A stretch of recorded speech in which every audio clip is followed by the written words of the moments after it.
Actually, it was a call from my agent, my wonderful agent, the late Bob Eisenbach, who was my agent for 25 years.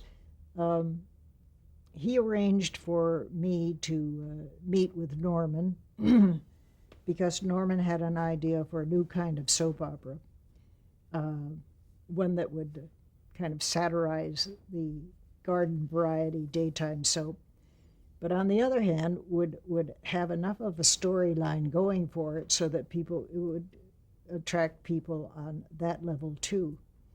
Um, I didn't have a reputation as a top comedy writer because the sitcoms I had done were in the 60s, and this was now, 75. And there were a lot of male top comedy writers at that time, and they had all been interviewed and talked to Norman about this new idea of his, this blue collar soap uh, about an auto worker's family in a small town in Ohio. Um,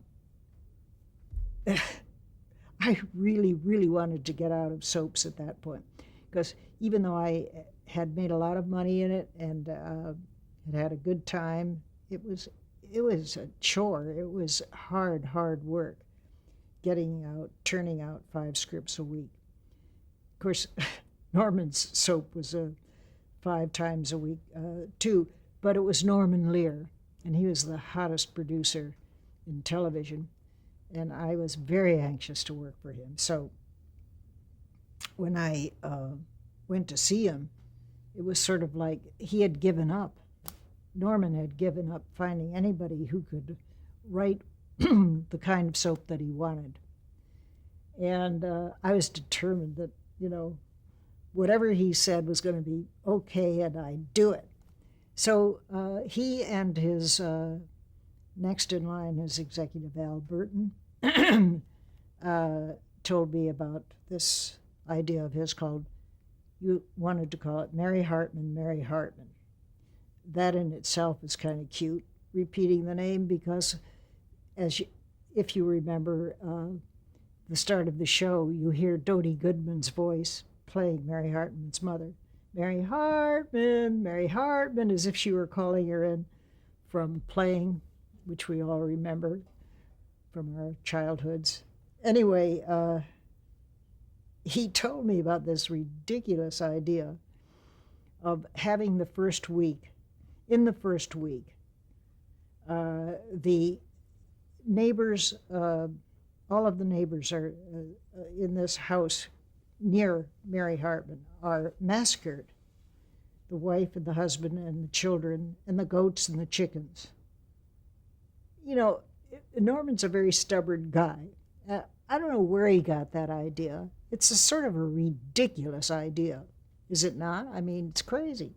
And every writer he talked to told him it was a crazy idea and, wasn't going to work. And they didn't, the comedy writers he talked to were sitcom writers. And that's a whole different category from a soap writer who has to keep the story going, has to have a storyline, has to have a lot of characters and intermingle the stories. It's difficult. It's hard. It's tricky. And I sat there and just said, whatever he said, I thought it was wonderful. What a wonderful idea and everything. So I was hired. I was hired to write the pilot for Mary Hartman. You have to remember that I did not create Mary Hartman, the character. That was created by Gail Parent. It was her idea.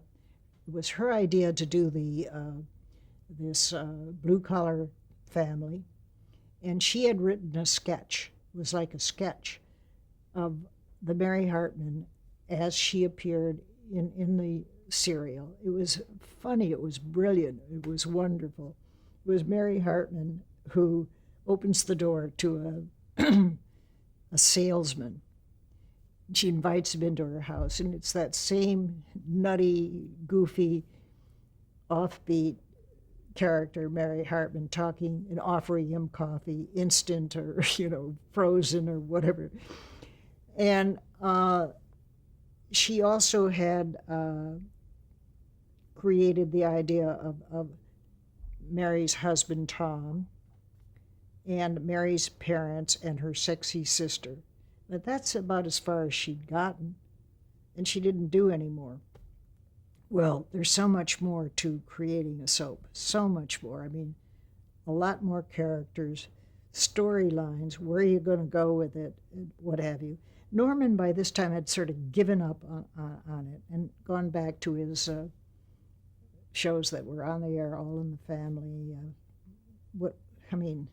He had about 5 shows on it at that time. And I got the job, and I remember driving home from that meeting, wondering, what the hell am I going to do? I mean, I can't write this.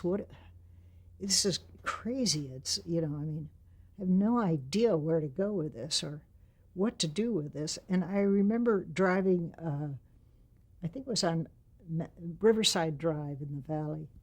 I had gotten off the freeway, and I was on Riverside Drive, and I looked up and I saw a telephone lineman up on a telephone pole, and I thought, that guy is so lucky. I mean, he knows what he's doing. He has a job, and that's what he does. He climbs up and he fixes the electricity. Here I said, I'm anxious to do this. Yes, it's a wonderful idea. Great, I'm going to write it, and I don't know what I'm doing. I was really terrified. So I got home and stewed about it. I really didn't know what to do. And I thought, well,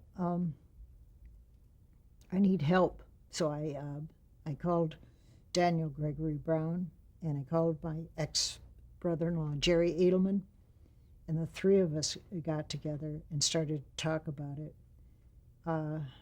Daniel Gregory Brown, who committed suicide when he was 40 years old, just a brilliant writer, really, really good writer. He had an awful lot to do with getting us started with Mary Hartman. My ex-brother-in-law, Jerry, who is also gone, but he was a much older guy, had a very sardonic kind of wit. And, I'm kind of energetic and got a lot of zest, and I knew Mary Hartman, and so the 3 of us just got together and we really put this show together. And we wrote 2 half hours, which became the pilot for Mary Hartman.